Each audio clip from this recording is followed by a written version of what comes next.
ikaze kuri Radio Rwanda Jean-Claude. Murakoze cyane.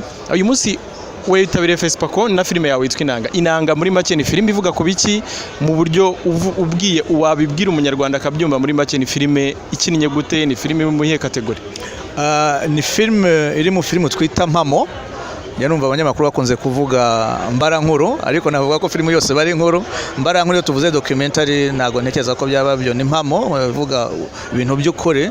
Nuvuga ngo ivuga ku nanga buri munyarwanda ntekereza ko azi.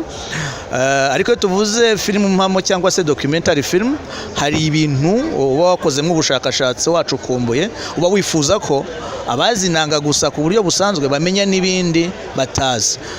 Ni filime rero iri mu mushinga mfite w'amafilime 5 cyane cyane avuga ku murage gakondo, mu cyo twakwita cultural heritage, mu buryo bwo kubika umurage gakondo dukoresheje ikoranabuhanga rigezweho ry'amashusho n'amajwi.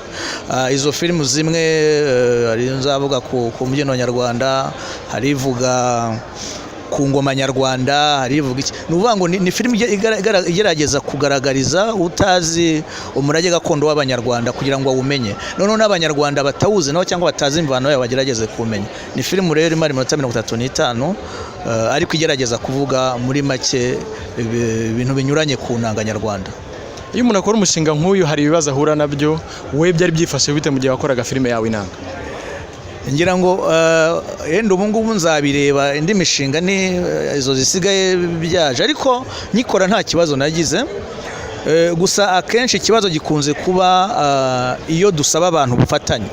Abavuzi inanga nyarwanda ni benshi, akenshi babumva yuko yenda umuntu afite uburyo bukomeye mu rwego rw'amafaranga, ariko kandi icyo tumva tugomba gutahirizaho ni uguteza imbere uwo murage gakondo. Ubu birumvikana ko n'uburyo bw'amafaranga, yenda iyo nza kuba mfite uburyo bwisumbuye mba narakoze nimara 90 kuko dufite ubukungu bunyuranye cyane cyane mu birebana n'inanga nyarwanda. Ni ukuvuga ngo hari abantu ntekereza ko ntagezeho binshingiye yenda kuri ubwo buryo bw'amafaranga umuntu atabashije kubona. Uyu munsi u Rwanda ruri muri FESPACO ku buryo bw'umugaragaro, wowe nk'umuhanzi nk'umwanditsi wa filime bifata ute, bimeze bite? Mbifata nk'intambwe ikomeye kuko ubu turi mu bihugu 16 byitabiriye FESPACO, byashoboye kugira abanyarwanda abakora filime batoranijwe gupiganwa. Urumva ko turi ibihugu 50 birenga, u Rwanda rukaba mu bihugu 16, ni ikintu gikomeye cyane. Kandi uzi ko amateka ya sinema mu Rwanda ntabwo ari amateka maremare, ni amateka ngira ngo sinema nyarwanda yo tugiye kwireba wasanga itanamaze n'imyaka irenga 20 nk'uruganda nyamuco. Ni ikintu rero gikomeye, ni cyerekana ko mu rwego rw'urwo ruganda nyamuco abanyarwanda, ndetse negeza ko dufatanije na leta yashyizeho inzego zitandukanye zo guteza imbere sinema nyarwanda, hari intambwe iri guterwa ndende ugeranije n'abandi batangiye filime kera. Nkaba mvuga yuko iyo ntambwe nikomeza ntitwibeshye ko twagezeho ko tubyita ko ari intango. Ntekereza ko mu myaka iri imbere tuzanarenga na FESPACO tujye no mafestival akomeye yo hanze y'umugabane wa Afurika. Dusoza nihe nama wagira umuntu ushaka kujya muri sinema, bihagaze bite? Inama namugira ni nko mu bundi buhanzi. Ubuhanzi ntekereza ko ni ikintu umuntu ajya amakunze.